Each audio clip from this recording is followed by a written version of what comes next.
T minus 30 seconds.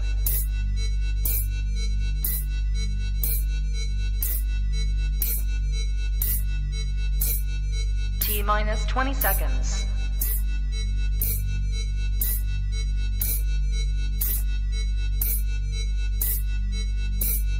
10, 9, 8, 7, 6, 5, 4, 3, 2, 1, 0.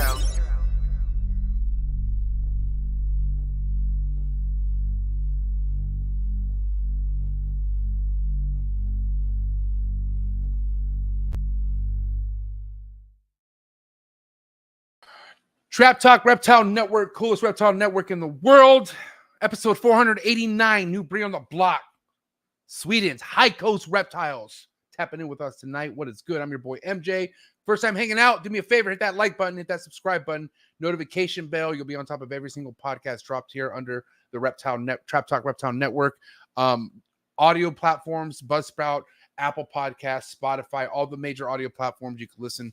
So don't forget to rate, review, and subscribe wherever you listen to Trap Talk Reptile Network. Thank you for all the love and support, man. 6 days a week, all right? Don't forget all the other segments that go down here. All in the Tree Tuesdays, happening tomorrow. Okay, and then we have Wednesdays, Cush's Corner, which has been popping. Stephen Cush just had another clutch of United States Captain Born and Bred Scrub Pythons, so catch more information on that. All right, and then Trap Talk with MJ going down Thursday night. We got Dave Levinson coming back, and he's putting MORPH Market deodorant under his arm if you just want to know what's happening. But can't wait to catch up with Dave Levinson. That's Thursday nights, man. Thursday nights belong to Trap. We all know that. But then we have Friday Colubrids, which shout out to Alvaro and JD. And then we also have JMG Reptiles, who's handling the Colubrids that go down every Friday. And of course, Uncle Mike, Stefani, and Jen holding things down Saturday for all the monitor talk, man. So much reptile content happening under the network. A lot for you guys to get great information from some of the best doing it in the game. All right. So listen, for anyone listening to this network and who's been, giving this channel support, thank you so much. Just even the viewers who watch this really means a lot. Thanks for keeping me relevant. Now, if you want to support more with other than watching and whatnot, if you want to tap in with some amazing reptile keepers and just kind of get more out of what you see out of each episode, then do me a favor, click the very first link in the description below. Join the Trap Talk Patreon family. As soon as you join the Patreon family, you get a link to the Discord. That will tap you in with over 200 dedicated reptile keepers. All right, amazing people doing it right by the animals. And then, of course, we have an awesome group chat cracking on Instagram. Non-stop marketing and just connecting. It's the best, man. So Patreon members, love you guys. You guys are my heart, man. Who's here ready to rock and roll, though, man? What is good? Shout out to all the early birds, first and foremost. You guys are what really make every episode, start off on a good note. The early birds, first and foremost. Sammy Vargas, the pink homie in the building. What is up? Derek Stack, Trap Talk Patreon member all day, every day. Royal Serpents, Jamal in the building. Jamil. I got to remember how to say that, man. I keep butchering that. Appreciate you tapping in. Willie B. Exotics in the building. The homie Jordan. Kenneth Jordan. Being a family member, Trap Talk Patreon member all day, every day. I appreciate so many of you guys being here. Really means a lot. Krista, fresh off that Canova Patreon party, which looked amazing. She climbed the very top of a mountain with Justin. Sounds dreamy. But anyways, listen, first and foremost, support US ARC and US ARC Florida. Second link in description below. If you don't know what US ARC is, go read all about it. First and foremost, if you keep reptiles, this is important. You need to know what US ARC is and what US ARC stands for. And these numbers that support US ARC really matter. So you should really think twice about becoming a member if you're not, especially if you already know how important it is to become a member. Lowest $5 a month just to lock that in. All right. But anyways, if you support US ARC, even if you just at least talk about it on your own show or on your page, thank you so much. That's what matters. Keep talking about it. Let the new people come in what US ARC is, what Phil Gossens, the entire team does for US ARC. So thank you so much, the entire US ARC family and team. Vanessa, Jeremy, just to name a couple. Obviously Phil Goss, and then shout out to the US ARC Florida, man. But yes, all information on US ARC, second link in description below. Right, tonight's episode is brought to you by my good buddy TJ, man, with that real Mandarin heat. That's right, not faking it. When it comes to Mandarin, this is your guy. Tap into his game. TOFAUTI Royals of Africa. Type that in on IG. All right, hit him up. Let him know how fire his work is first and foremost. And I need to get on this guy's bumper about coming on. He's yet to do any podcast, and we already know his first show is going to be here. But I think I need to do my job and get on TJ to get him on Trap Talk for sure, 100%. So hopefully coming soon. I don't know. I got to hit him up. Either way, for now, go give him a follow. TOFAUTI Royals in Africa. see what he's producing, and I know he's going to be putting out some stuff for the 2024 breeding season. So be ready. Big shit popping. Thank you, TJ, for your support. Find his information in the description below. Also, tonight's episode is brought to you by Gary Shavino over at GS Reptiles, diversity's finest in the reptile game, and he's amazing. He's just a good dude, all right? He has amazing heat that's going to be available here soon. For you to be on top of what I am explaining here right now, go to GS Reptiles on YouTube, subscribe, be ready. His blogs are amazing. My favorite reptile YouTube channel for sure. I just love watching. Anytime he drops a vlog, I get very excited because, you know, Gary don't play, man. He really puts a lot of effort into what he wants to explain to you guys. And yes, thank you so much, Gary Shavino. Also, tonight's episode is brought to you by Focus Cube Habitat. #1 PVC built enclosures in the game. Flexing Texas all day, every day. You want the best, this is it. All right, hands down. Go to focuscubehabitats.com. Look at their 30+ different designs. Okay, what you see behind me, all Focus Cube Habitats. All right, what are the dimensions? 3x2x2, tuxedo style. Right here, I got so much heat behind me, inside heat. You get what I'm saying, man. Speaking of heat, my guy right here, Big E Top G, Emilio Villarino Reptiles, who definitely threw this softball up in the air for us to hit. Dog, this is all because of you. Got the Sweden player tapping in with us. Mats, how you feeling? We have a lot in common, bro. That DG Exanthic Clown, boy. That's hot. Fucking love that fucking snake. Really wasn't too long ago when we asked Justin what was the deal of him selling that snake. Had to be a few months ago, and it's crazy how quick we got that dude here on the show now. Yeah. But I'm looking forward to it, man, because I don't know much of the Europe market, what's happening, like that there's actually people like that spending that type of money over there. You know what I'm saying? Yeah. So I want to really questions. Yeah, I have a ton of questions about that market. You know, it's gonna be fun, man. It's going to be fun, and I'm looking forward to tapping in and getting people up. And first and foremost, respect to Mats, man. I don't think he slept for the last 24 hours or whatnot. Either way, he's beasting out for this fucking episode, and he's ready, man. He ain't slacking or anything. This dude's ready to rock. Yeah. I don't know about you, but I want to bring the big player on. You down or what? Oh man, let's go. All right, enough is enough, man. It is game time. It's that time. Do what you got to do to get your mind right. Do what you got to do to stay hydrated. Episode 489. The big homie Mats. High Coast Reptiles out of Sweden. Coming at you right now. Let's go. Chee!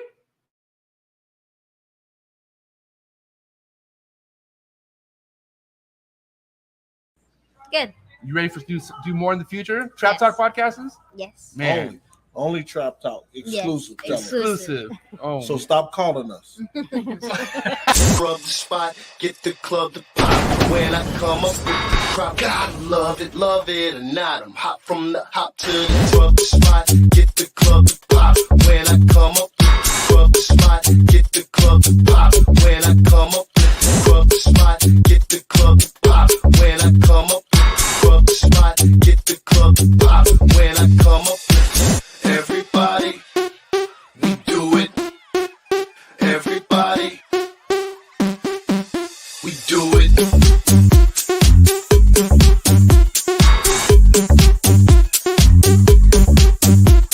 it. Do it.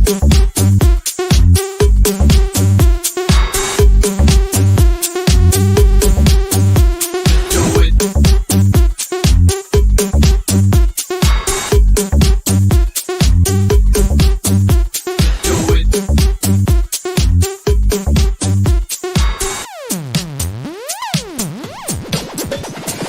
Rub the spot, get the club to pop. When I come up with rub the spot, get the club to pop. When I come up with rub the spot, get the club to pop. When I come up with rub the spot, get the club to pop. When I come up.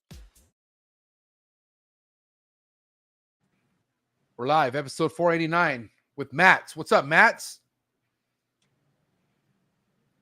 Can you hear us? Oh, there Can you you go. hear me? Got him. Yeah, you're good.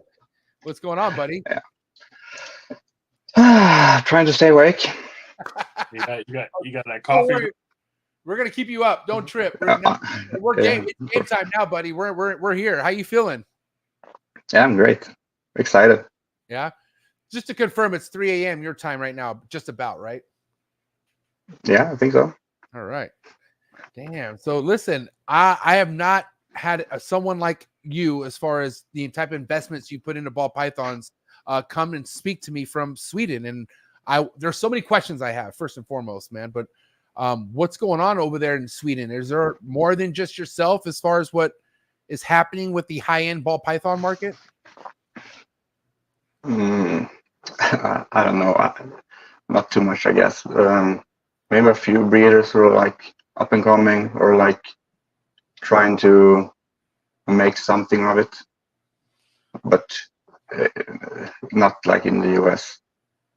Yeah, I mean, obviously US has done so much, right? And we've had access to so much, but I mean, I don't know. You're the first person I know from Sweden who's even kind of dabbled into such a heavy project like a triple recessive. So what encouraged you? What made you kind of be someone that's not really doing so much in your country when it comes to high-end ball python stuff?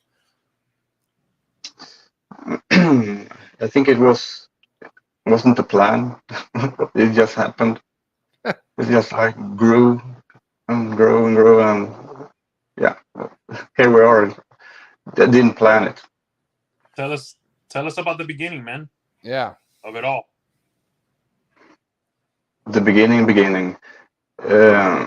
So I started like everyone else, growing up and obsessed with reptiles. But in Sweden we don't have anything. We have like vipers, the Vipera. I don't know if you know what it is. It's like the most northern species of snake, I think. Is the venomous or no? Yeah, venomous. Oh, okay. Yeah, but I never found one. So, but eventually I went to school for like zookeeping school. Okay. So yeah, because to like work with animals, we need to have educations and permits and everything from the government.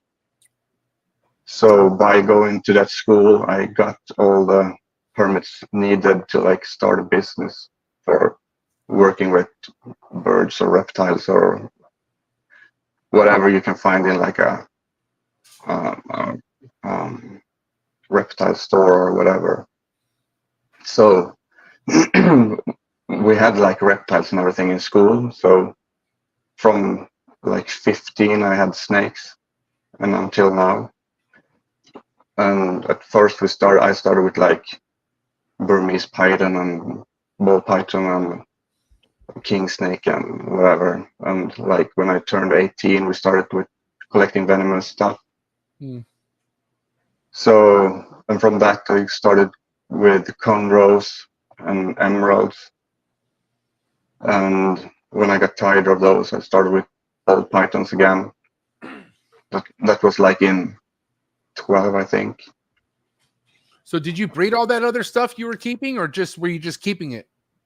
No, breeding. So you bred emeralds, you bred chondros and Burmese pythons, right? No, I didn't breed the Burmese. I just had one. Okay. I had a clutch of ball pythons, and I had like rattlesnakes and what else did I? Yeah, like rosy boas and regular boas and everything you can think of.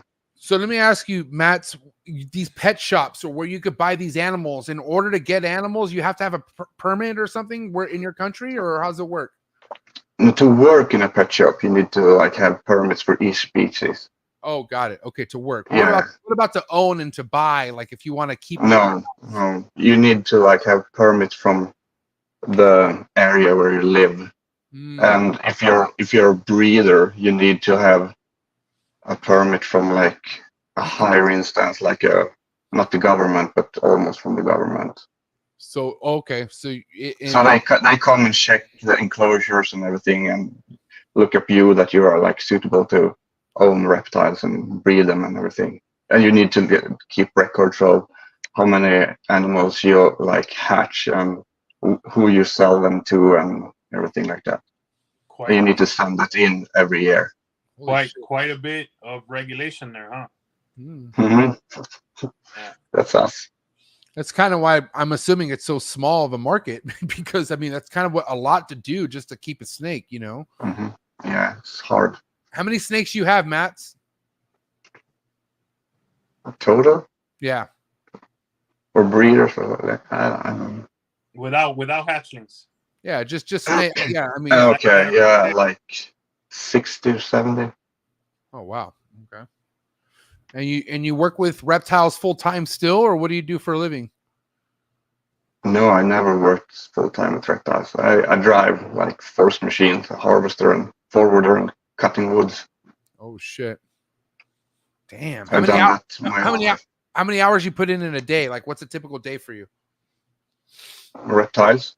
No, the harvesting. Okay, yeah. So up until a few years ago, it was 40 hours a week or 50 or whatever. And now it's about 25 or 30 hours, and then reptiles the rest. Oh wow. So you don't work as many hours as you did 2 years ago. You work less. Yeah. Wow. Okay. Have you made any money off reptiles?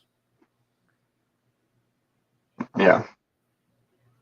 And who are you selling snakes to? I'm curious. Like, people in Sweden or different countries? Like, All over. But yeah, mostly like international. mostly international. Wow. Are you mainly selling to the European Union? Would you say? No. Like what? No, it's like equal Europe, US, and Asia. Ah, okay. Asia market's huge, bro. Huge. And I would assume since he's closer to Asia, it's probably easier for him to kind of get stuff over there. Or correct me if I'm wrong. How hard is it? It's the same. It's the same. For me, it's the same work selling to someone in Europe as sell to US or Canada or Asia or whatever. I need to, like, we can't ship animals here. So I need to drive them down to the Netherlands to a guy who works as an exporter. So he takes care of everything with the sites and everything, and the export and import. So and it's the same if I'm gonna like sell an animal to someone in Europe. I have to drive to a show like Ham and Houghton and deliver the animal there, and that's like the same distance to drive. That's about 24 hours for me to drive one way. And that's like every time I sell an animal. A lot of so in essence, would you say that a good amount of the animals you're selling international are going to that German show? Yeah,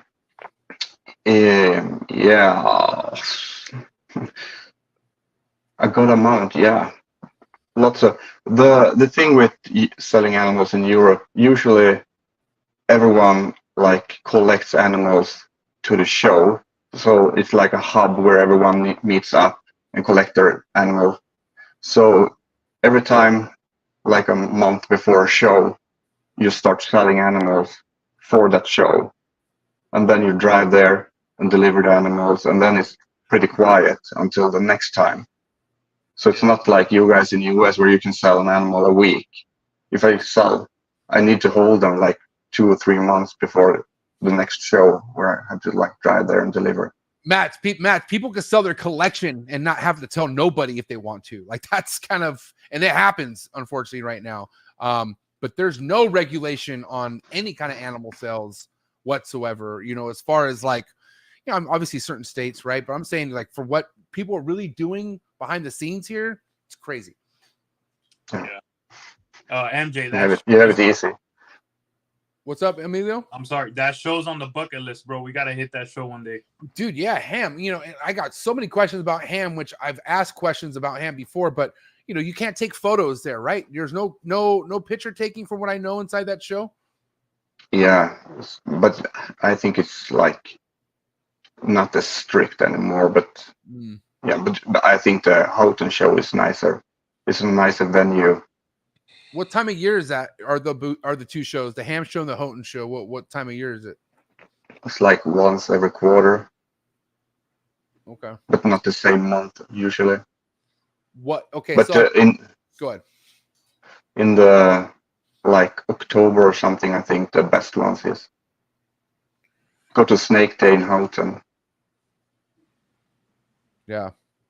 Now I'm curious, as far as because you told me that, ball pythons go back pretty far for you, as far as how long you've been working with them. But when did you look at it as like, okay, I want to start making these type of morphs? And what was influencing you? Like, who was like, was it a YouTube account or like somebody on Instagram? But who was kind of putting these ideas in your mind, maybe from America or wherever, Yeah. So from the beginning, I started with a mission, and the guys who like influenced me was Justin and Ozzy.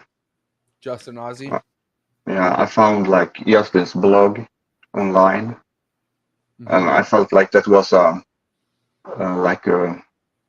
something most people wasn't aware of, and he had like written lots of good knowledge over there.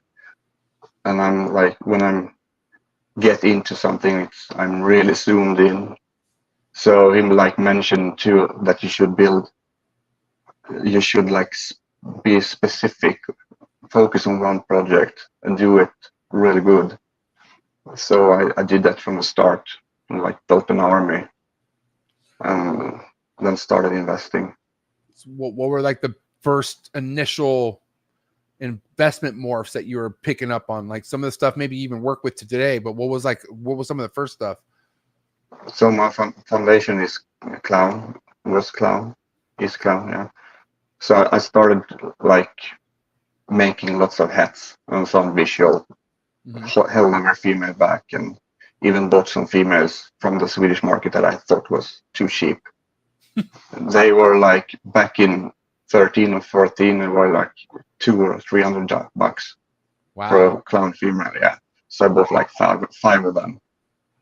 2013, 2014, you said? Yeah. Wasn't that shit going for a lot over here at that time? Yeah. Clowns. I mean, clowns. Really? Yeah, clowns. They were over. Yeah. Wow. I had no clue. So, okay, wait. So I don't mean to pause this, but when did clowns really turn the corner and start becoming expensive? Because obviously they dropped, right? But I'm just saying, when was it? What I miss? I don't have a specific year, but I would say, again, an educated guess would be 16. Okay. I mean, I could be wrong. Someone in the chat could correct. Batman era, probably 15.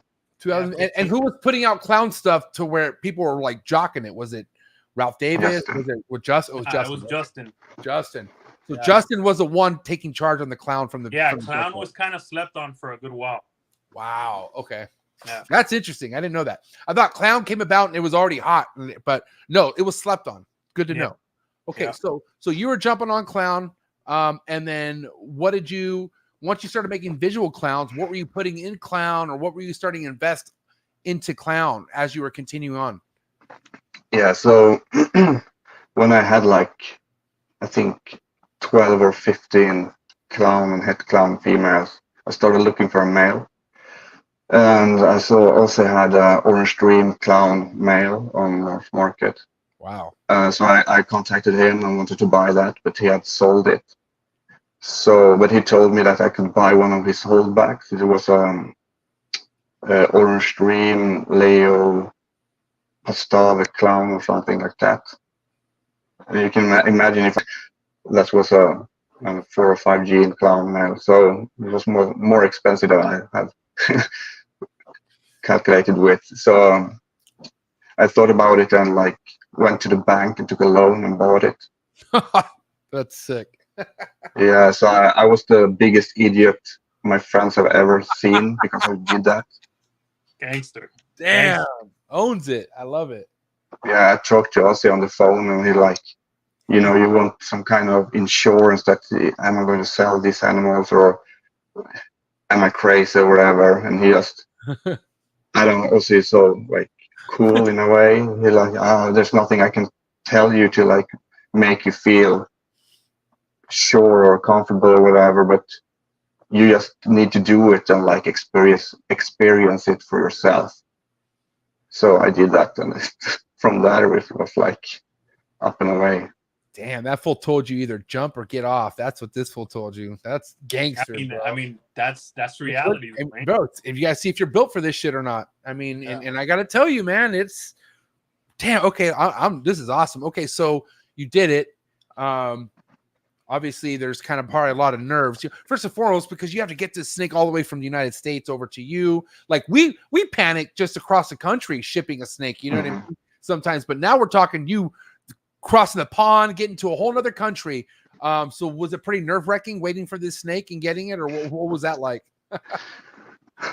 So I went to the bank. There was a 7K snake. Yeah. So I paid a guy in US who I never met, 7K. And then they shipped it to someone in the Netherlands who gave it to someone at the reptile show who drove it up to Sweden to me. And I didn't know any of these guys. Damn. So many hands. So many hands, bro. And he didn't know any of these guys. That's fucking nuts. So Ozzy set it all up, obviously. That's gangster, bro. Damn. Yeah, but that said, let's talk about it. If these people mess up, they lose massive business. Oh yeah, it's just like It's at the end of the day, it's all rep. And Ozzy's one of the best business guys we have in the ball python game. I think he wouldn't like fuck that up either, or you know what I mean? Because to lose a potential sell like this could be fucking not something he wants to experience. You know what I mean? Yeah. So he hooked it up with the right people and got it done. And this is how many years ago? 2014 or when was it? No, this was 17. 2017. Okay, so right before the spike. This is like I'll never forget. Ozzy was definitely one of the first guys where I was drooling. Because how many people can't really do a snake justice off a picture? Like, no matter what the snake is, it's not really doing it justice. But Ozzy could get you as close as you could possibly get with that high OD stuff. It was just very intense looking at his stuff. And I remember 2017, you can't find it anywhere else. It was always him. You know what I mean? And then I found Marcus Jane, and then I started seeing other people and was like, holy shit. But yeah, man, that's pretty awesome, and like I said, not an easy move to make back then. Like that, you gotta have some serious cojones. Now when people do that, it's like, all right, you already saw, you're trying to be either a wannabe Miguel, or you heard JP talk about it. Now you think you can do it, but you had no influences doing that. Like you did that on your own, bro. Like on your own. That's crazy. Yeah, and I'm like 6 hours away from the closest snake person in Sweden, so I'm alone up here. Okay, my next thought is the food. Okay, so now how are you maintaining rodents and all that? Like, is that hard to get, or can you breed rodents? Like, how are you feeding your collection? We're not allowed to feed live in Sweden, so only frozen. A lot of pre-kill, man. Not pre-kill, frozen. Oh, sorry. Well, so you have to, obviously, so you have to get them in frozen. You can't. Gotcha. Yeah, and they have to be labeled as it was food for us to eat. All the nutrition and everything needs to be on the bags. Whoa! So who do you get those rodents from? And the freezers have to be like calibrated and everything, like as they're in a grocery store. Damn. Yeah, a guy in like southern Sweden sells them as a business, so I have to drive like 5-6 hours to get rats. You have very similar rules to the UK. The UK, you're not allowed to feed live either. Yep. Yes. Damn. So how long does it take to feed your collection? I'm assuming a long time. No. I think that's like wrong. That's some from people who are not doing it right, I think. Oh, please tell me more. I think actually it's a huge benefit to feed frozen, because you see the reaction of the snake every time you present it with a rat. And if you feed live, you don't do that. So, especially for breeding females, it's a huge thing to know their feeding response when you present a rat. And if you just toss a rat in a tub, you don't know if she's looking at it or if she's backing back from it, or if she's like, sometimes they're almost striking, but if you feed frozen, you can like how do we say it, trick them into take it like by a reflex. And if you get the last small meals in like in the right development, you're like guaranteed a clutch. And you won't do that when you feed live. And you know, babies eat regardless. They eat fingers and whatever. So that's like, you can compare that. So I think that's almost, instead of like chasing a rat in a tub, we're gonna like grab it and give it to the snake. You know, a frozen rat is like still, you just grab it with a tongue and give it to the snake. They fly out and take it. Go ahead, Emilio. Well, listen, when it comes to feeding, you could feed an adult or a subadult that you get used to off of tongs, live, frozen, whatever, right? Especially if you pre-sent the room. My question to you is, how do you do it with the babies? Fresh idea. Like, Frozen thought, he does it. you know, the trick with them is to hold them up so they can like strike down like a chondro. And present the food from under the chin and in front of them like this. So they don't see the heat signature like this. It comes from above, or like this. And to tell everyone, a rat doesn't do like this. A rat moves like this. He has a point. So I'm curious, how do you pick up the so okay, let's paint the picture here. So you got a baby ball python, it's not eating off the forceps. You pick it up with your hand and then you offer underneath like that. Yeah. Wow. Yeah. And that's like against everything you ever heard about. I mean, non-feeding ball python. Oh, just leave it be. Don't touch it. Everything. Let's pick it up and like do it the right way. That's definitely a technique. I've never heard that technique ever before. Me neither, but I can tell you this. I'm trying it. you could get an animal used to that, especially a really good feeding one. But yeah, I mean, I guess with the limitations you have to do what you got to do. You got me interested. Yeah, because listen, Big Dog, we have to look at it like this. This man has no choice. Yeah, like this guy, he has to fucking figure out how to get this thing to eat frozen thawed. So these techniques, bro, can be game changing. Just, I mean, I'm gonna use something. I'm gonna use something like that for real problematic feeders. See if it helps. The thing is, for you guys, you're missing out on a tool if you're only feeding live. If I could feed live to a snake who doesn't take frozen, that's like an extra tool in the bag, right? So that's the next step you can go to if they don't eat. You can take a live rat or ASF or mouse or whatever. Like, and I think if they don't eat, it's usually not. You need to change the bedding or pair them up or something, because that's usually the case. They're not eating. It's not that they don't want the rat. It's something else. Yeah. Move them to a different like location or whatever.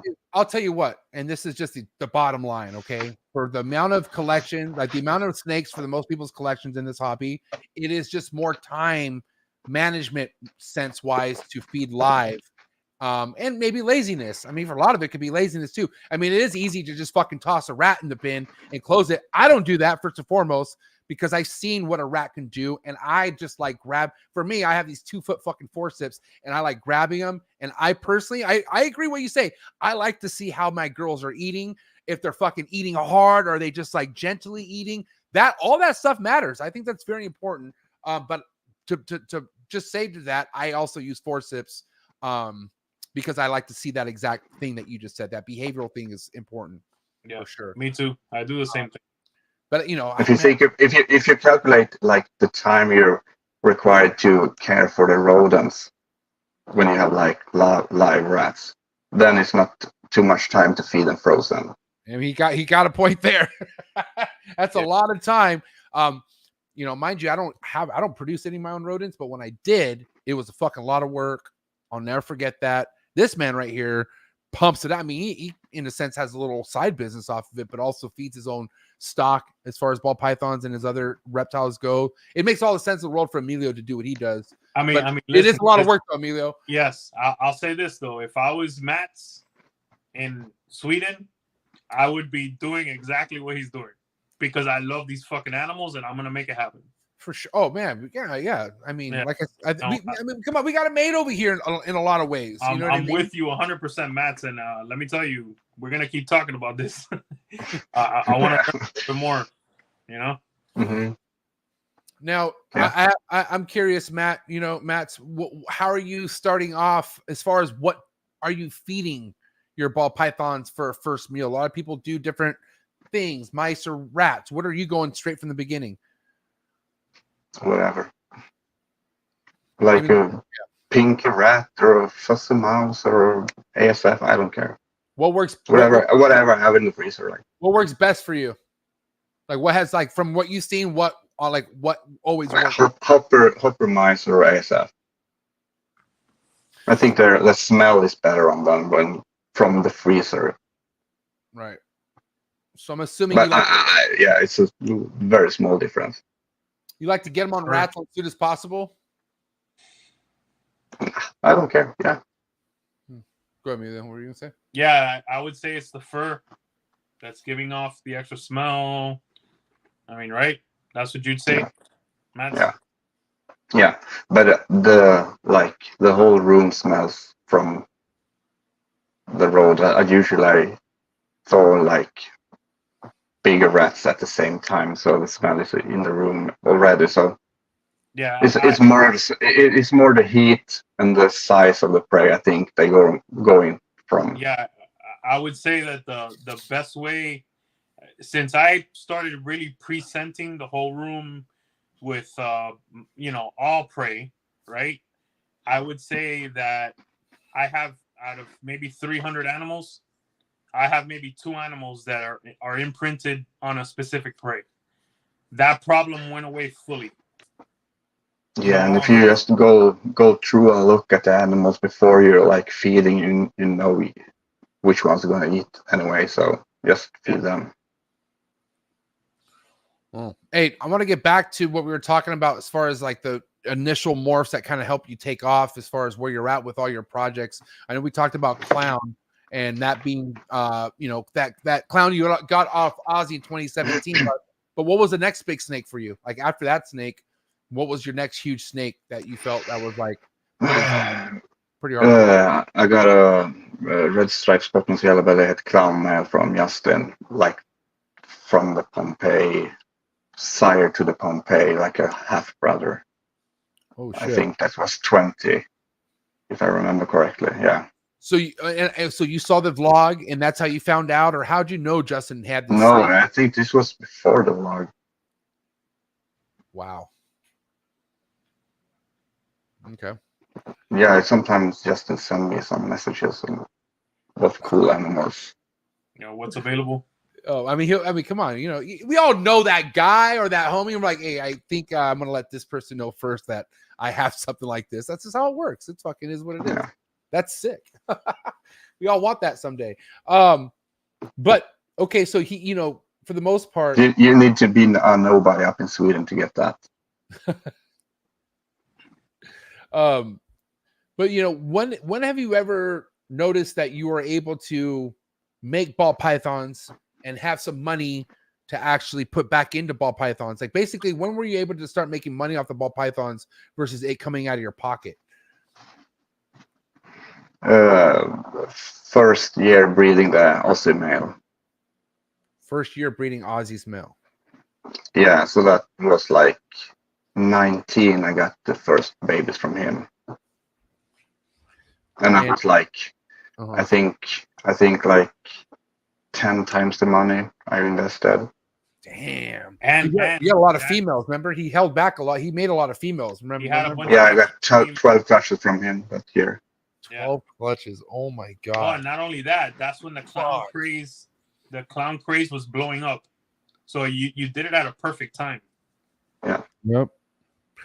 And for you to sell snake, especially back then, like what would you do? Like where would you post it at? Like how would people know, like even in different markets around the world, like how do people know you have this stuff? I don't know, honestly, because people just came to me. I think Ozzy told some people that I was like the guy in Sweden with the crazy clowns, and through him some customers came. Yeah, I don't know, post a picture on Facebook and some people just hit you up and wanted to buy something, and yeah, like that. So you did have social media then, and you were posting stuff, so you're always kind of tapped in a sense. Yeah, but pretty low key. I tried to like stay incognito for a few years For how while long? building it. It's What? basically this year I decided to like be on podcast and everything. Yeah, I mean, that's the first time I'm hearing about you. I'm not gonna lie. It was random, right? Because I remember asking Justin what he did with that snake. He said on the show he sold it, but I didn't think it was to somebody in a different country. That's for sure. And then we were talking about it, and then me and MJ got messages an hour later. Yeah. Yep. Yeah, that was dope. Because you were watching. That's awesome. Yep. Yeah. Pretty cool. But now here we are. Let's speed things up to like that snake now. Like, I mean, what a powerful snake, first and foremost. Not being made a lot yet, you know. But what was the motive of getting that snake? Like, why did you need that snake so bad? Justin asked if I wanted to buy it, so I did. hey, we're on the same page, bro. Like we talked about it. That when I saw that Wow. snake, when I saw That's that all snake, it takes. yeah, when I saw that snake, it made me spend $10,000. Mm-hmm. You know? Yeah. Straight up. Great. Yeah. Yeah. Yeah, you can turn down like an offer like that. So just like swallow the pill and pay him. I mean, because you've done it before, you know what I mean? So but we're just in a different time now. We're in 2024. So, and you know what the result is by getting this snake to produce and because I mean, come on, if you are now on the leading front of this project and you could be making visuals of this, wow, you're going to be getting a lot of meat on the bone right now. I can tell you that much because it's right there, right? I mean, we'll see what's going to happen this year, but over where you're at, that's not happening. You know what I'm saying? So, but do you have stuff to put that snake to? First and foremost, is that a male or female? That was a breeder male. Breeder male. Okay, breeder male. So, like, is this the same scenario like how the clown project went off for you? Like you initially have all these females and you bought the males. Is this the same thing? Like, do you have a bunch of females for this male? Yeah. So to back up a little bit, eventually when you're like doing, when I started, the like compounding of stacking genes like took off. So it went from like 1 or 2 gene visuals to like 7. So it muddies up the waters. Like I didn't know like half of the combos that I had. So last year I decided to break it down by doing multi-recessive combos instead.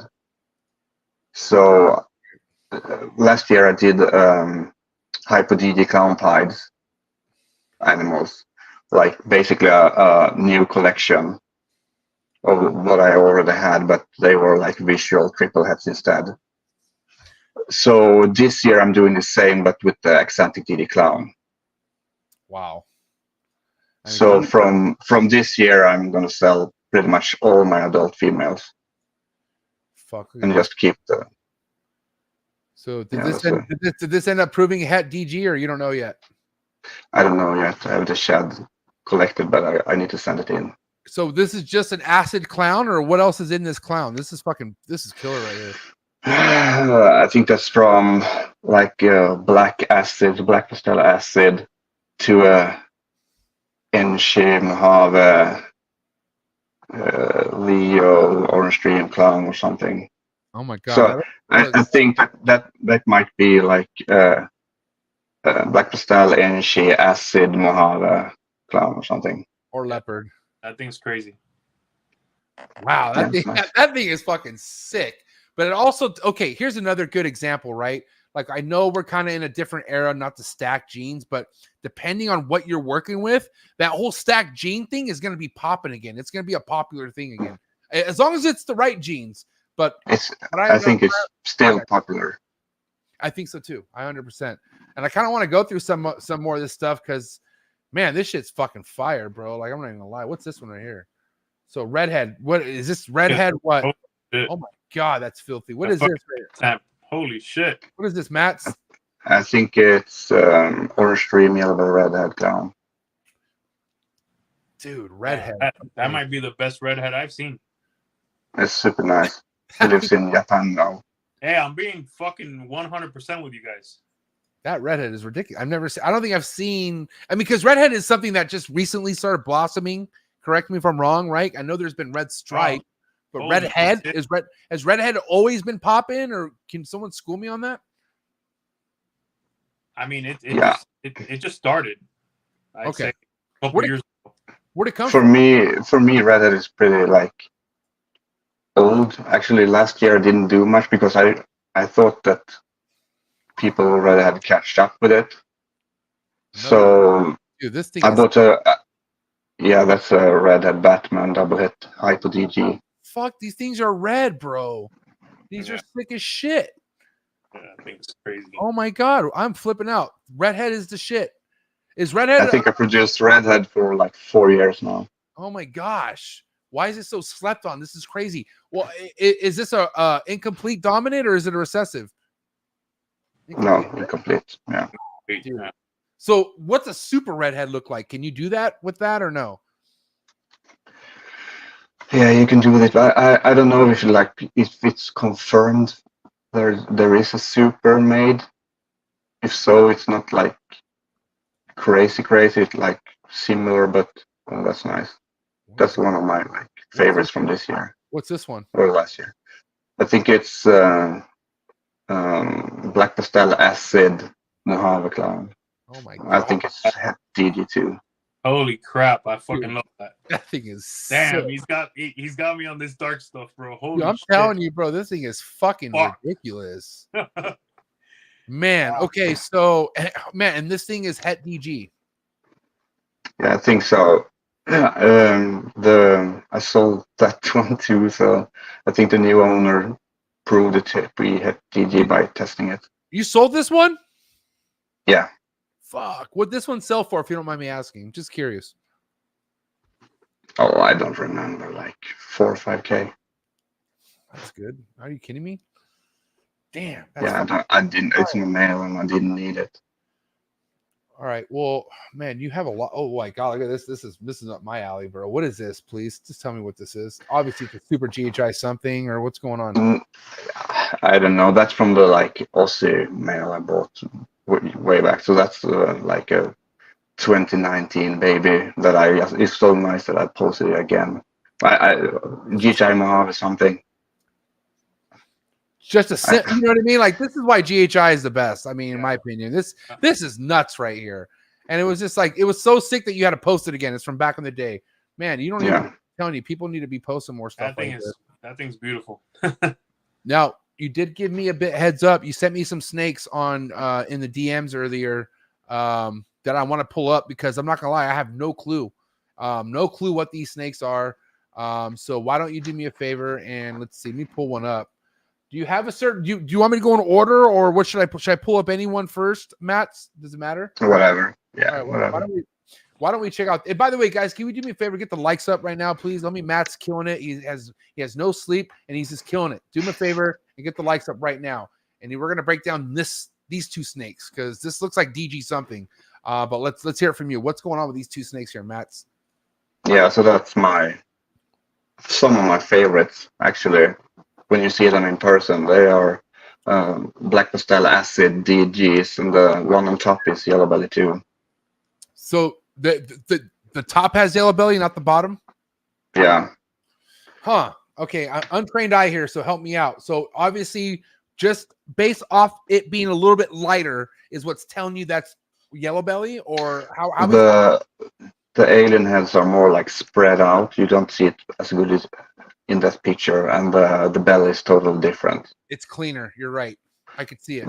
It's like so speckled, and the one on the bottom is like less speckled than the belly. So I mean, come on, you have to really know your shit to be able to ID yellow belly like that. Like, this is why yellow belly started kind of getting on my nerves, because as you move up the yellow belly chain with the combos, some of this shit's hard to ID sometimes, but you kind of figured it out. And for the most part, it does something to the belly, and it makes the aliens like morphs far apart, like they're smaller basically. yeah, or the pattern like start up from the belly on the side on the snake or whatever. I think some yellow belly combos are really straightforward and easy to see, so it's not always true. So guys in the audience, real quick, I need you guys to remember these snakes, okay? The next 3 snakes, remember them. It's important. repeat the ID one more time before we get to the next one, just so I can, marinate in my head. These are what again, Matt, if you don't mind? Black acid DG. Black pastel acid DG. And black pastel yellow. Yeah. DG. And Black pastel acid yellow belly, yeah. Okay. Yeah. Okay. All right. Good shit.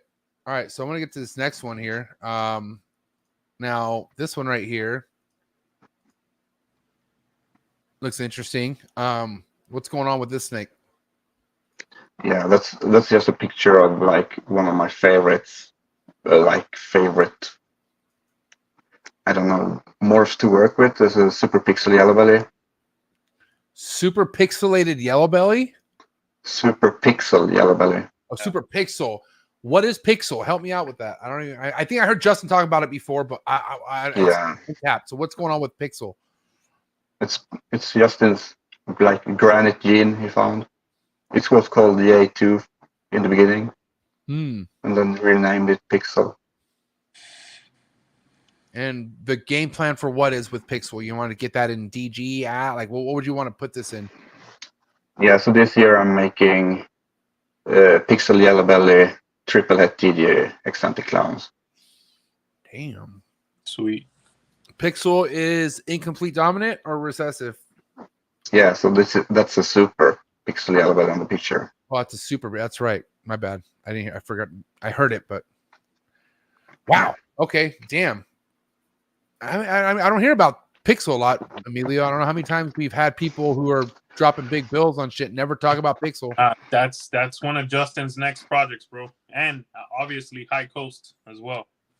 Yeah, Justin sold me a super Pixel girl like 3 years ago or something. I think I was the first one in the world, or like the second one in the world to get one. Yeah, I was gonna say you paused there for a minute. I was gonna say yes, you could say it, buddy. In the world, global. This one's really sick, to be honest. I want to say, I almost want to say I see puzzle in there, but I'll let you say it. What's going on with this one? So, if I can remember correctly, that's a orange dream, yellow belly Leo, Enshi Mojave, red head clown. Damn. Yeah. You saw that up. I sent that to Will in Canada. Right. Shout out to Will. Yeah. So I think he proved all of the genes out. Can you repeat that again? Because I gotta rewrite that. Orange Ream, Yellow Belly, Enchileo, Mojave, Redhead. Okay. Het clown. Okay. Damn. Yes, I made that one like, I think 21. What I like the most about that one is the pattern. Yeah, the creamy color is beautiful, right? But the pattern is, the pattern on the back is fucking insane. That thing is fucking nuts, bro. The thing I like with it is it's pretty hard to like recreate a similar snake by mixing other genes. Sometimes a combo can be made several ways with a similar result, but it's hard to like make another one like that with different genes. Yeah, well, that's impressive. And just to confirm, Will Morrows owns that snake, and he's already bred it. Is that what you said? Yeah. Oh shit. Yeah, I sold them that like 21 or something. So 3 years ago, 2 or 3 years ago. These aren't even new flexes. These are old flexes this fool's doing on us right now. This is crazy. Yeah, bro. Honestly, you're tapped in for sure. 100%. Selling the big dog snakes. That's some big baller shit right there. I'm not joking. Yeah, Justin wanted to buy that one, but he didn't answer me when I was trying to buy some snakes from him, so I sent it to Will.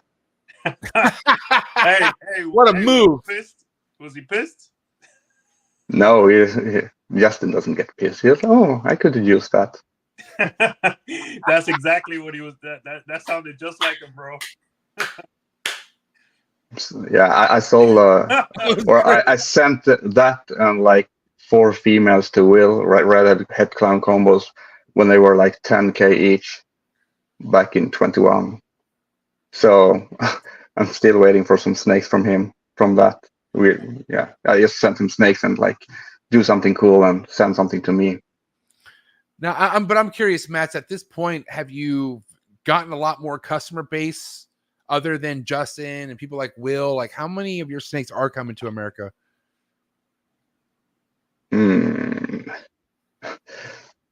I don't know how many snakes come to America. Maybe 10 per year or something. You send about 10 over here per year? But usually they are like really high end. Right. Enough. Because, you talked about how you also sell to other markets, and I'm curious, other than America, there's obviously big spenders in these different markets around the world, correct? Like, it's not just Americans spending in money or people in Sweden like yourself, even though it's just basically yourself. But, what would you say other than America, who else is spending the most money with you on ball pythons? Asia. What Asia. country? Damn. What? I would say like Indonesia and like Japan and stuff. Yeah, Japan. I've heard Japan is like thick, like in the ball. Yeah, but I don't think as high end as like some people in Indonesia area or some. Yeah, Japan is more like 2K snakes. Okay. Damn, I don't know, man. I mean, I saw some hitters in Japan. Justin was just over there not too long ago. I think they all went to go check it out, and it seems interesting what's going on in Japan. But it seems like it's new though too. It seems like Japan's kind of just now getting the ball rolling. Correct me if I'm wrong, no pun intended. But I'm just saying, I'm just now starting to see mofos pop up in Japan with some sick shit. Yeah, I've heard the stories of the Koreans and the Japanese going to Daytona and freaking just cleaning house, wiping people out. Yeah, that's sick. Yeah. But Indonesia, though, he said, man, that's another thing. That's I didn't even think Indonesia gave a shit about ball pythons because they do so much other stuff. They do everything. But there's some like investors like hit you up and want to buy snakes and like, what do you have for sale? That's over 5K. And you send them a list and I take 10 of those. 10 of them. Oh my God. When they send money, it's not like they have like bank wire like we do. You get a picture of a paper where they have like written some stuff on it. Oh, money is on the way. Okay, great. What? So how do they pay? They pay you in the mail? Yeah, they go on the bank and like fill in forms like in the Stone Age, like we did, but different language and everything. It looks like a kid has written on a paper. but it's a money transfer. It transfers to your bank. Yeah, you just send a picture like as a receipt that the money is on the way, but they can pay you like several months in advance, just waiting for the snake. To some random guy in Sweden, and they are in Indonesia. It's crazy. That's fucking awesome. Damn. Yeah, there's some trust in this in the industry. Yeah, I mean, it's like we kind of say, about the original story of, Ozzy getting you that snake. There was people you had no idea who the fuck they were, and that snake got to you safely, which that would have been driving me crazy. But you're right. But as much as you say that, so many stories in America of motherfuckers not flying straight and being dirty. And you know what? People love the game so much that they don't let that stop them. They just keep going, I mean, it's like almost like a certainty that you get fucked here in America almost at some point by somebody. Which I don't know. Has that ever happened to you? Milo, has anyone done you dirty out of the years you've done this? No? When I first got in, someone tried to sell me some fake heads and I caught it on time, but that's it. It's hard to get things past this guy. And I feel sorry for the motherfucker whoever tries it, but I'm just saying, I don't think, Milo's been lucky, I would say. But if if it doesn't smell right, it usually isn't right. At least here, Yep. If there's smoke, there's usually fire. Yeah. But speaking of production, as far as what I want to ask you next, How many clutches are you looking to do this year and like the years coming and whatnot? Like, how big are you looking to do things, or you want to keep it small, boutique? Like, what's your game plan with this? Yeah, so probably around 30 or 40 clutches, and I won't do any more than that in the future either. Because the way I need to do things with big terrariums, I need to like drive for several days to sell a snake and everything. I can't do quantity. I need to do quality. Well, yeah, I need to have like the profit in each snake to cover everything. Right. My time mostly. So yeah, this is never gonna be multi. What's the word? Multi-million. No, I won't produce. Oh, you don't want lots to of do big snakes production. ever. You don't want to do like big mass production. Yeah, it can't be mass no. production pretty much because he's doing caging, like display caging, because it's illegal to have racks, correct? Yeah. Oh, I don't think it's illegal to have racks. It's just that the racks that are on the market doesn't fit the requirements. They need to be like 15 inches tall or something. Ah. So you have them in vision type cages where you can see them.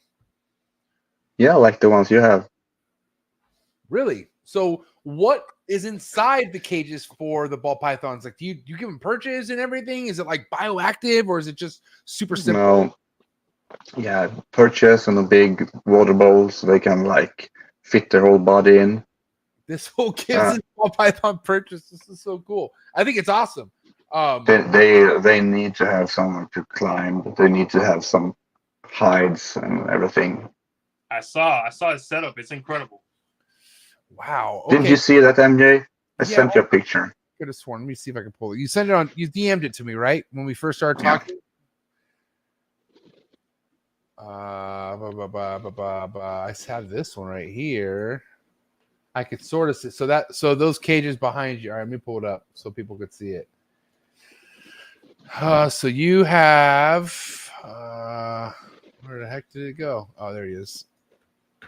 It's kind of really hard to see, but I'll pull it up. Let's see. So you're talking about this one, right? Yeah, that's Okay. my facility. So behind you are ball pythons. Yes. Okay. And you have, like, I'm curious, what are the temps in those cages? Like, what do you like to run?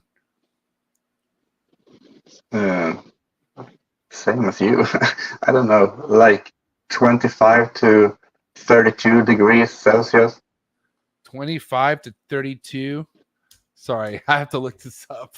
Yeah, I don't remember. But you know, it's okay, so 77 to 89. So he goes 80, about 90 to 77. and it depends on the location of the cage. If it's closer to the floor or closer to the ceiling or whatever, you know, it's same in the rack or whatever. It's not the same temp everywhere. Do you leave basking on all the time, even at nighttime? Like, is it always, that's always 80, about 89, or what we call it 89, about 30 Celsius for you all the time? Yeah. But you know, we have pretty significant winters over here, so the change during the season is pretty easy for us. So yeah, speaking of that, when is your like season? When do you like to breed? Like what time of year? Because obviously it's around October to, you know, all the way to May for us for the most part. But for you, what time of the year is best to breed? Yeah, so we still have snow outside. Oh shit, snowing outside. Yeah, not snowing right now, but we have snow on the ground. Okay. Yeah, I start breeding after like Christmas usually, or New Year's. But in the beginning, I started much earlier, like November, probably beginning of November. But it doesn't do much. It's like, yeah, most of my like locks that means anything that like, or the final locks are in like April and May. But that's just my collection. That's not for everyone in Sweden. Right. All right, so I have a question. Any Eastern European countries buying from you? The Russians buying? I mean, I know we laugh, right? But this guy said the Russians. no, I mean, listen, it's pretty close, ain't it? I know, but Yeah. the way you call like the Russians, like if we're going to war with them or something. I mean, we kind of are. I know, but not here with the keepers, like not politics. So I was just curious about that. Good. Yes, there are people in like Lithuania or like Poland and Czech, Slovenia, yeah, all over Europe. Sweet. So what I got from you out of what you said earlier with the size, the limitations of the size of the collection, the space needed for each snake, you're going to keep it small. Would you say it's also because that mid-tier and lower tier animal, obviously it's not worth breeding, but it's I would say it's harder to sell in Europe. Is that correct? Yeah, yes, I think, but I think I noticed a change, but that the animals that were easier to sell a few years ago are harder to sell now, and like $500 to $1,000 animals are easier to sell now. So my byproduct is like more in demand now than it was a few years ago. Okay. Yeah, he's focused. I mean, the high end stuff is what's people are buying it right now at this point, Yeah, but he's also saying that he is selling the byproduct. It's in high demand. Yeah. So I what I'm saying isn't correct. Yeah, it's just it's like from year to year. That's like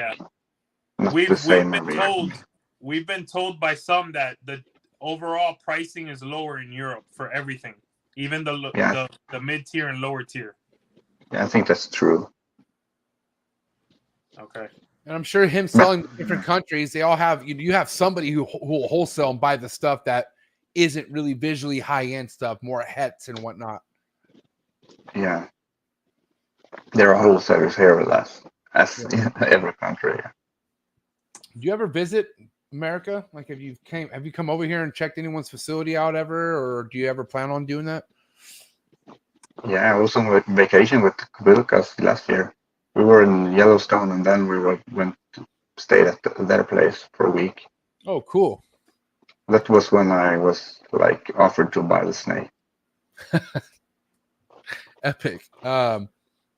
And what do you have you been here before, or is that one of your first times, or how many times? That last year was the first time. Nice. What'd you think? Yeah, that's okay.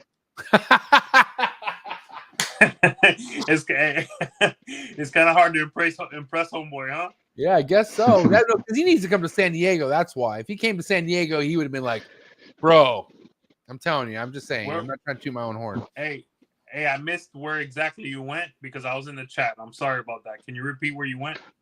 First week we were in like Wyoming and Idaho around Yellowstone. Oh, okay. See that? That's I could have told you like 10 cooler places in that. I'm just saying. You gotta go to Tinley, dog. You gotta go to Tinley, and you gotta go to Justin's place. Yeah. So after Idaho and Wyoming, we went to Justin's place and stayed there for a week. He went to Justin's place. Okay, awesome, sweet. Hey, leave and come right back, Emilio, because you're lagging. Just so you know. Okay. Yeah, I'll see you right now. But okay, so your first time coming to America, obviously, you you have plans of coming back, or what do you think? Yeah, probably. If I get invited again. I mean, I'll invite you. Shit. There's a lot of things to come do over here, bro. But other than Justin kind of making some ground, are there any other breeders that you see that are doing some big things over here? Say that again. So other than Justin, right? We talk about how you're investing pretty heavily and consistently with Justin. And I know you mentioned Ozzy, obviously, right? But any other breeders that you're paying close attention to, or anyone else making stuff that's grabbing your attention that you've been noticing in the hobby, or is it just Justin? I mean, you can keep it real too. Yeah, there's several breeders, of course, but it's hard, you know, when you get to a certain point, it's really hard to find the right animals for your collection. And the way I have my collection is usually Justin who has the animals I need. Yeah, but you know, people always say, oh, if you have the money, you could buy whatever. You know what I noticed? If you have money to buy expensive snakes, it's really hard to buy an expensive snake that you want, because they want to keep them. For the most part, yeah.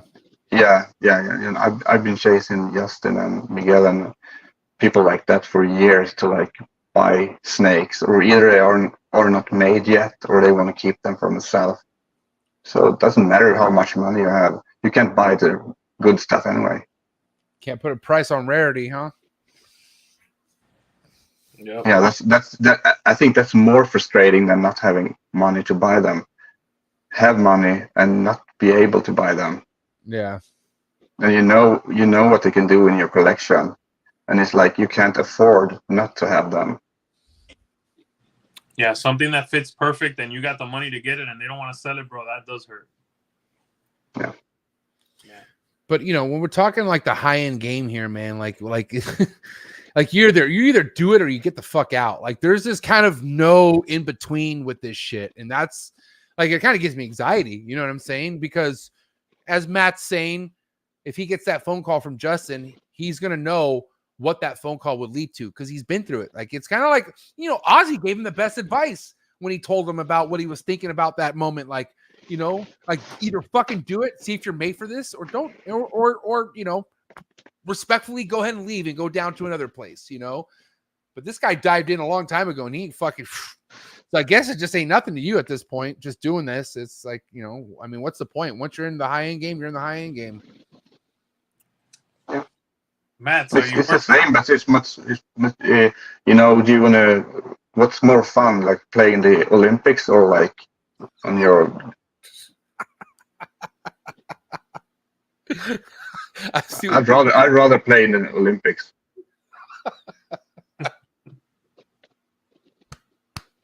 Go ahead, Emilio. Go ahead. Hey, you haven't talked about puzzle. Are you working puzzle at all, bro? No, I'm waiting for Will. Come on, Will. Send me something. Yeah, spill the beat. Come on. Hey, Will, hook this dude up, bro. He deserves it. Come on. At least this guy. I need like a DJ puzzle combo or something, but you know, Will, he won't let me have one. Will is more obsessed about tree monitors than he is about puzzle at this point. Yeah, I love it. That's perfect. Let me get ahead and in front of him. Do your monitors, Will. Go ahead. Bring me this dude. Build some cages for the monitors. Oh shit, that's funny. Okay, so puzzle, because puzzles, I mean, it's definitely, there's so much ground to cover with puzzle yet, you know. What do you think about Puzzle Clown? Like, how come there has not been almost a legitimate Puzzle Clown shown yet? What's the deal with that, you think? I don't know. I don't think anyone knows. Isn't it just then they haven't hit the odds or whatever? Or not the right combo. Yeah. Now, are you doing Puzzle Clown stuff? Are you looking to do Puzzle Clown stuff? Like, what's your game plan with puzzle?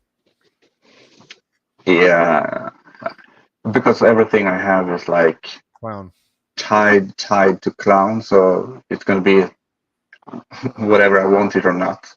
I got a good question for you when we're done with this. No, go ahead. I'm good. All right, so Justin calls you tomorrow. Mm-hmm.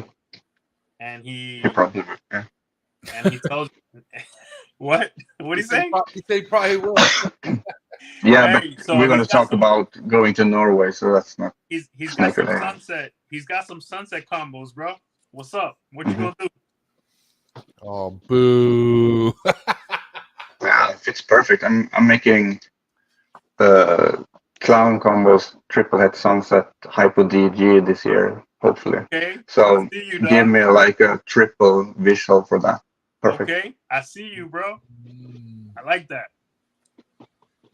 So are you making any, have you made any sunsets yet visually, or are you just making het sunsets? No, I only have a sunset head clown female. I'm just like to have something in the project. Mm. So she's a breeder now. Where'd you get her from? Yeah. Nice. Damn. I feel like Miguel's like the sunset plug for sure. Mm. It's probably why he doesn't talk to me no more. So, hey, Sunset Hypo DG is gonna be fucking nuts. Yeah. Nuts. I can't wait to That's see the way. Who do you think is going to make that first? Miguel? Or who do you think's in the forefront as far as making that like first? It's between Sunset Hyper DG. That's been done, right? No, visual. I'm talking about Sunset Hypo DG Clown. DG Clown. I think the four banger. Oh, okay. The Sunset Hyper DG clown. Okay, yeah, Justin gonna make it first because I think he has the triple and hit. Or Miguel. One of those two for sure. Yeah. Justin. He said Justin. I think he knows because he's gonna be on that bumper, bro. He ain't playing. If I had to bet, I'd bet Justin. Yeah, I think so. Yeah. Now, what do you feel like your prediction is, you know, as we kind of look at things down the road?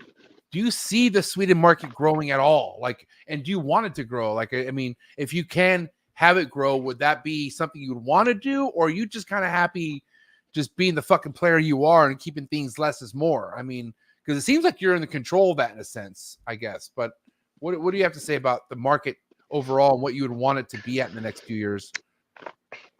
I think there's like two things that are against the Swedish market, and that first of all the rules that makes it so hard, and then the mindset of the Swedish people. They are like, it's you can't be like successful. It's almost like you have to like excuse yourself for doing something good. So it's like wanting to be a rapper in the 80s, like you're a loser or some shit if you want to fucking. That's just an example. I don't know. Yeah, you can't like say that you want to be successful or you're going to do this and that, or like if I beat you in a hockey game or something, I'm as a winner almost apologize to you for having you lose. Wow. It's like I'm the loser because I'm the winner. Wow. Yeah, it's like That's weird. not exactly like that, but we're not like US at all when it comes to like promoting yourself. I think that's like one reason why I stay like underground. It's uncomfortable to be like doing something. Well, yeah, I mean it's not as looked upon, like nowhere near like how it is here in America or Canada or even UK, because UK I feel like people are starting to come around. It's getting a little bit bigger from what I noticed in UK, but I mean I feel like you have a lifestyle that you're so used to, and that lifestyle isn't being Mr. Open in the fucking like, hey, look at me, because that's just not how it goes down in your country for the most part. It's ingrained in us. Oh, look who it is, Mr. Puzzle. Where'd he go? There he is. Will Moros. He finally made it. Will, kick down this guy some puzzle so you could get more tree monitors. Yes. Come on. Yeah. Let's Yeah. go, Will. Yes. He's waiting. I think Will's going to do great in the tree monitor game. I believe in him, and I think he needs to just pull back out of ball pythons for a little bit. And then if he wants to go back to ball pythons, I'm just kidding. Shout out to Will, man. That's my guy right there. That Okay. said, real quick, Go ahead.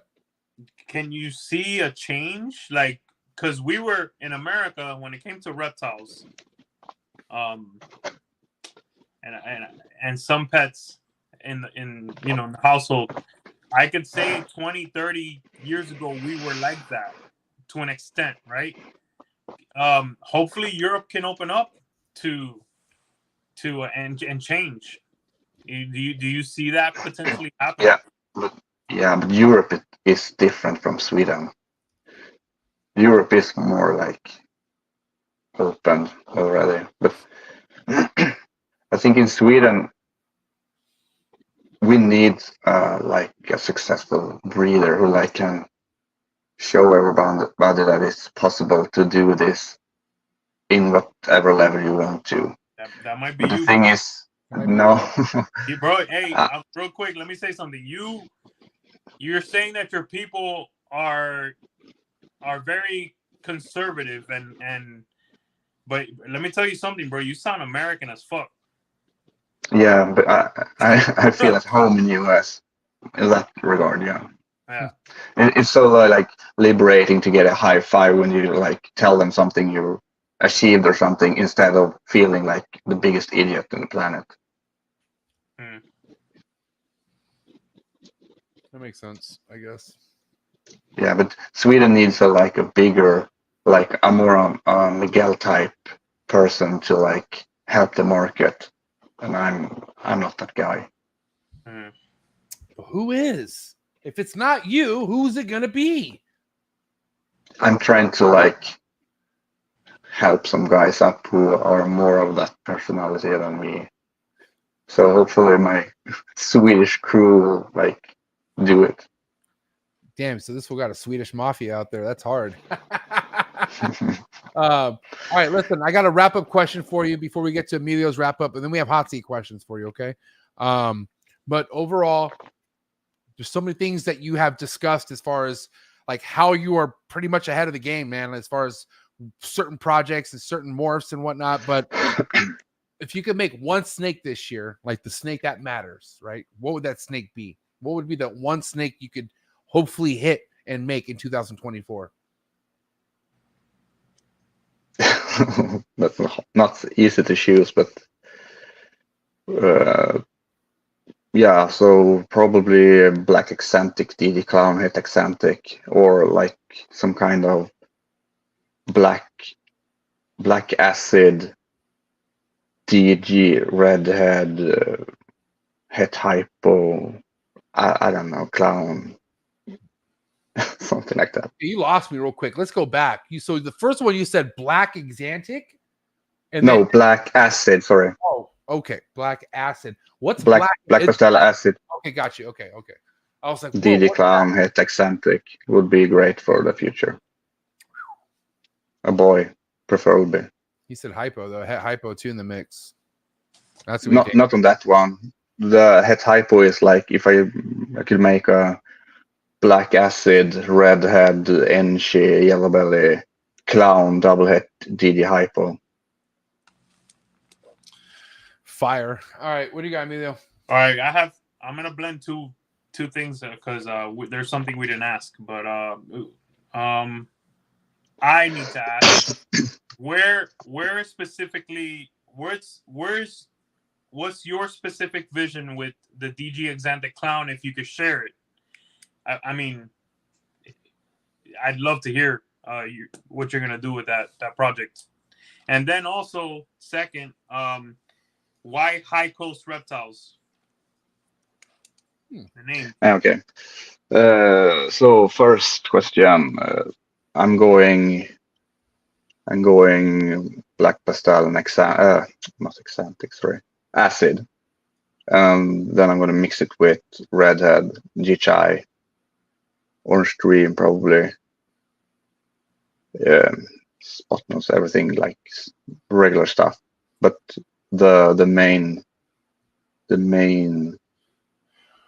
direction is black pastel and acid. And then like copper, we haven't talked about copper, but copper is going to be a big part of it too. Well, tell me about copper right now. Let's hear about it. Yeah, it's like I don't know if it's like a mahogany, or to me it's like in between a stranger and a mahogany. Who's tapping into copper in the United States? Is Justin talking about copper yet, or who has copper? No, I sent some copper to Will, I know, and I sold one to some girl in Arizona a few years ago. And I don't know the comment really.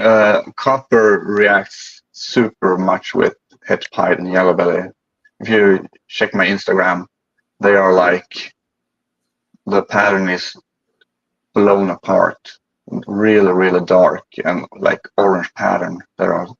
Do you know how far? crazy. Do you know how far down it is on your page? Can you show us if I were to pull it up? Yeah, maybe pretty far down, I think. Copper, right? So just cruise all the way down, or how far down do you want me to go? No, yeah, a bit more probably. I want to see this copper. Wow, another. Yeah, so that stop. The pied is a copper pied. Oh, okay. So it does, Yeah, so it does kind of resemble mahogany in a Oh, sense. big time. Yeah. yeah, so if you continue down, I think I have not too far, much further down. I think I have two snakes on the same picture. This one? Oh no, Yeah, that's a copper too. I think. Click on that. this one right here. Yeah. Yeah, so that's a Leo, yellow belly, copper, het clown pied. I think she's breeding now. There's another copper. Yeah. Oh yeah. But the yellow belly and het pied is the one that are like cool. He is a chondro breeder. Sorry, I have to look at this. All right, buddy, this is great. Yeah. Wow. What was the other Got one? tired of those really, really quick. Hey, Oh, you're amen, in his bro. good graces, bro. Chill. Yeah, no, he's good. No, I know. Dude, Go- I don't blame him. They're heartbreaking. Yeah. What was the other one? Is it the clown one? That's copper. That was- No, go down. Okay. They are het only het pied. Go down, Where? Keep going. down. That's another one right there. Down. Two snakes in my hand. Oh wow! Look Not at those. this. Whoa! What was this real? It's a paradox. Yeah, Wow, paradox. that thing is fucking nuts. Red stripes, buttons, yellow belly. Shit, that thing is cool. All right, sorry. So go down. Ooh, whoa. Oof. Yeah, the ones next to them are those. Damn. Wow. Okay. All right. I see you. These are fire. Oh yeah. Okay. I have not seen strangers or mahoganies do that. Damn. Flexing. All right. So why don't you answer Emilio's why did you name yourself High Coast Oh, Reptile? so the area I live in is called Höga Kusten in Swedish. Hence, So that's high coast Okay. in English, and reptiles. That's pretty obvious. pretty obvious, Emilio. Right.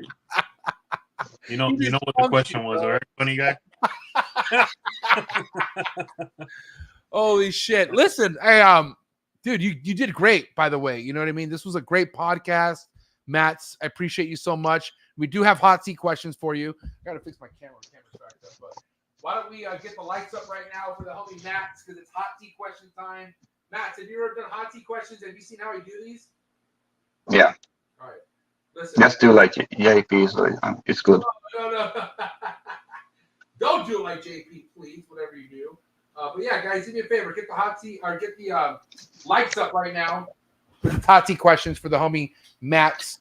And then we'll end this in style with Emilio's hot seat questions. Emilio, I'm sure you got your hot seat questions ready, right? All right, guys, get the lights up. European, Swedish style hot seat questions coming at you right now. You ready, Max? Yep. All right, here we go. Oh, shut up, Alexa. Sorry. Here we go. Frozen thought or live? Oh, wait, that's a stupid question. Frozen. We already know that. Frozen. Damn it. That was before. Okay, you got me there. All right. How about this? Would you ever cut a ball python egg or never cut a ball python egg? Yeah, cut. On what day? Yeah, when they're 56. 56. Okay. Red chondro neo or yellow chondro neo? Red. With the ball python, pre-first shed meal or post-first shed meal? Post. If it was up to you, would you say yay imports or boo imports? Yay. What's your dream reptile you would like to work with someday, if you haven't already?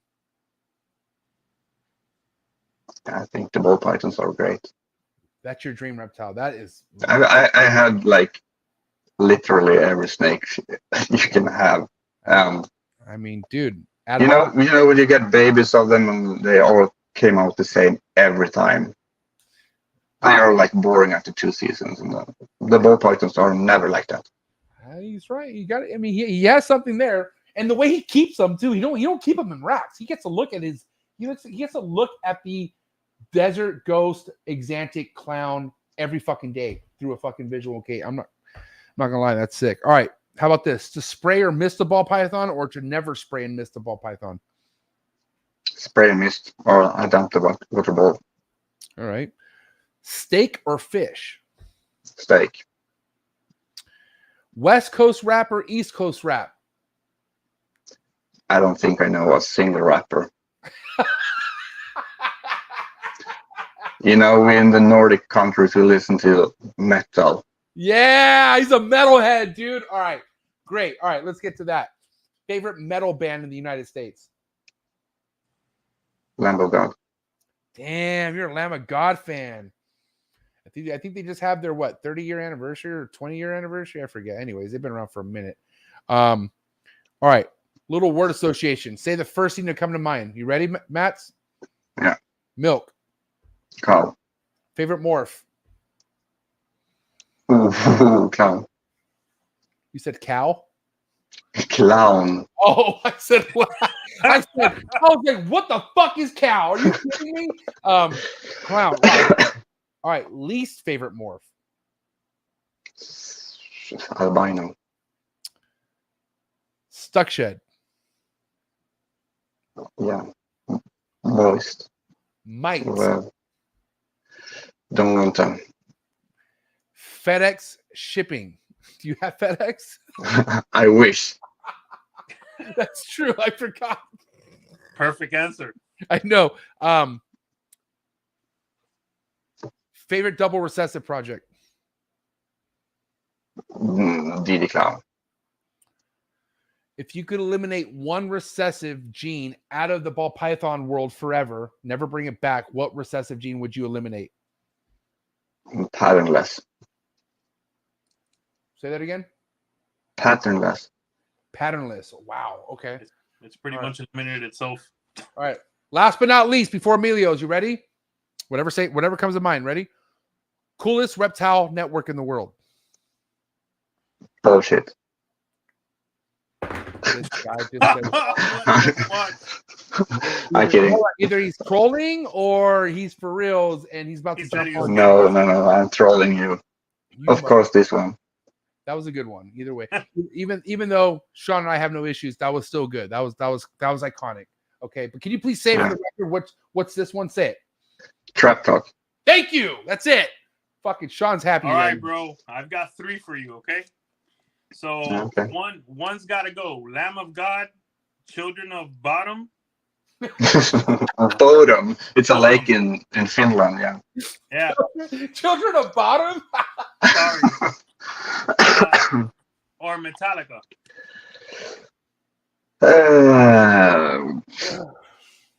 Children Bodom. All right. Because they're from Finland. All right. I never heard of them. Sorry. So, That's here a we death go. metal, melodic death metal. All right. One's got to go. Black Pastel Acid Yellow Belly DG, Super Pixel Yellow Belly, or Redhead Orange Dream Yellow Belly Leo Mojave Enchu. Yeah, the redhead one, because Will got it. Damn. That's a good answer. That is a good answer. You should have But thought in my view, that was the best snake. Yeah, but all right. yeah. But Now, it ain't his, so he don't want it. now, I want a 100% honest answer, no matter the impact this would have on your collection. Okay, this one's really interesting to me because I want to hear your overall. I want to hear why you picked it. DG Exanthic or True Ghost? One has to go.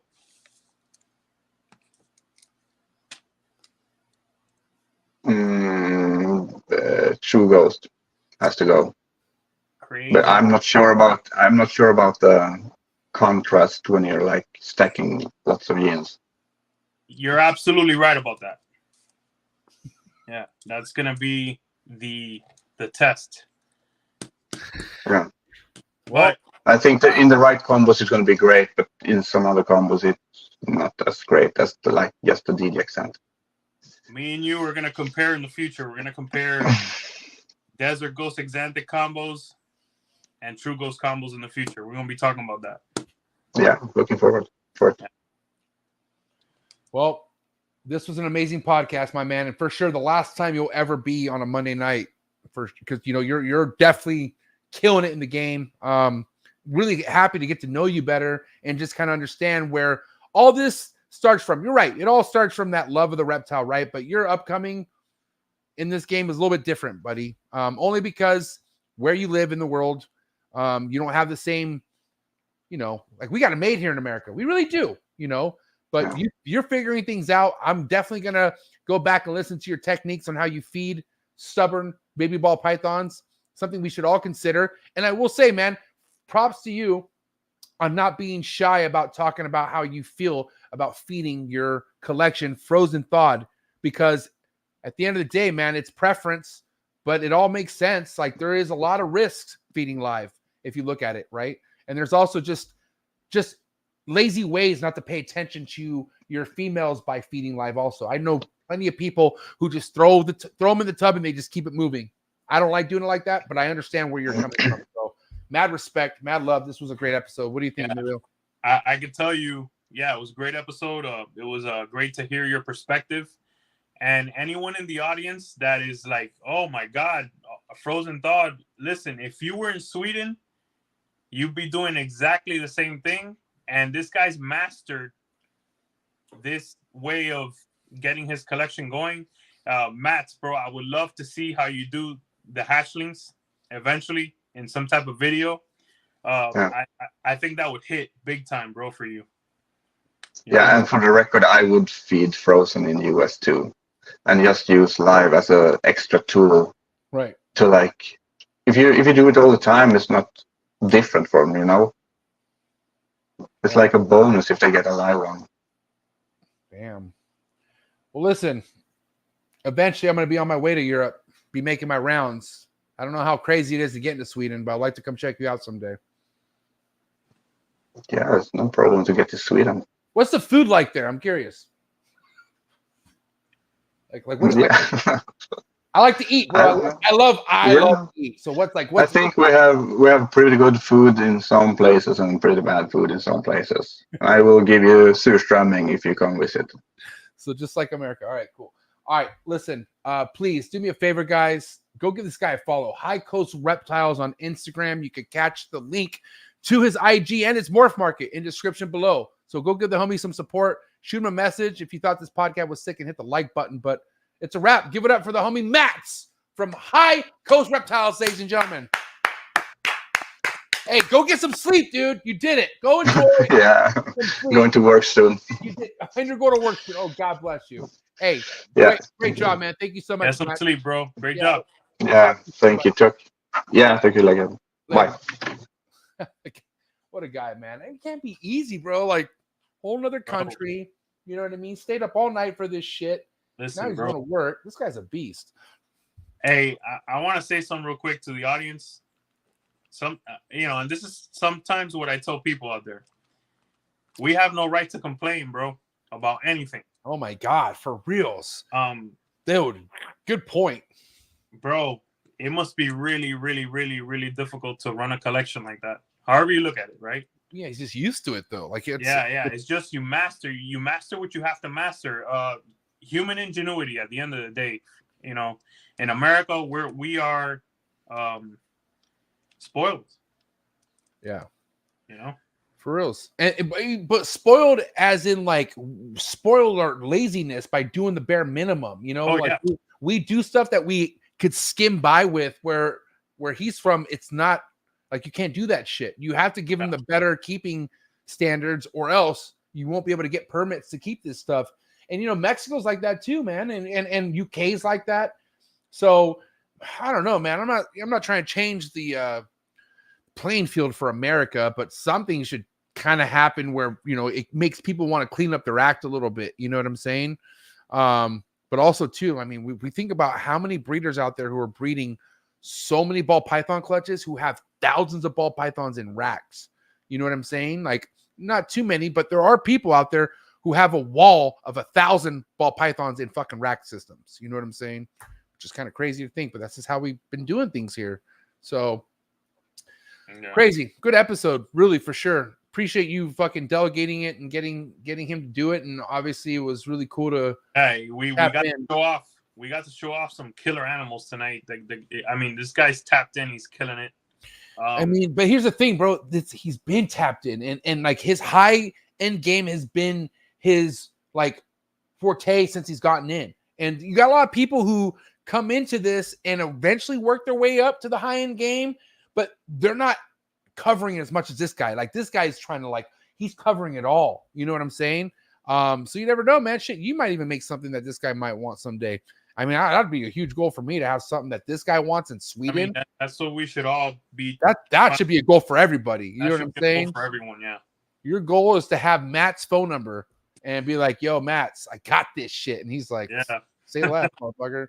That'd be right. You know, at the end of the day, even if someone doesn't buy from you, you have their respect, and you get to talk to them and share your animals, and they'll share ideas. That's what it's also about that, which is great. You know? Well, good episode as always, man. I appreciate you so much. Guys, do me a favor. Go give the homie Villarino Reptiles a follow on IG. Go join the V Unit family, the subscription there on IG, the group chat that goes down. Shout out to you, man. Appreciate you so much. You go to his links in the description below, but give it up for Big E, Top G, Villarino Reptiles, ladies and gentlemen. Good night. Good night, everyone. Good night, bro. All right, bro. Have a good night. Peace. All right, guys. Thank you so much. What an amazing new breed on the block episode. Really cool to have someone tapped in from Sweden. I mean, dude, normally we have to pre-record stuff like this, but this dude's gangster, man. It was awesome. And just to kind of give you guys a real glimpse of how the high-end game works for the ball pythons, man, this guy gave you some great insight. So hit that like button. Like I said, let's get the likes up for the homie Mats from High Coast Reptiles. And if you really enjoyed tonight's episode and you've been watching and you're like, man, should I subscribe? Yeah, you should subscribe. Hit that subscribe button. And then if you hit that notification bell, you'll be reminded of every podcast being dropped under the Trap Talk Reptile Network, the coolest reptile network in the world. And that's a fact. But guys, please enjoy the rest of your night. Appreciate all the love and the live chats, man. And of course, you guys are just amazing as always. Appreciate you guys so much. Don't forget, first link in the description below. Join the Trap Talk Patreon family. Meet amazing reptile keepers. Discord, Instagram group chats, major marketing and connecting, all in the Trap family. All right. So trappers, you guys are my heart. Love you guys. I'll catch you here tomorrow. All in the Tree Tuesdays, but it's a wrap for episode 489. The homie Mats. Thank you so much. See you tomorrow. Cheers.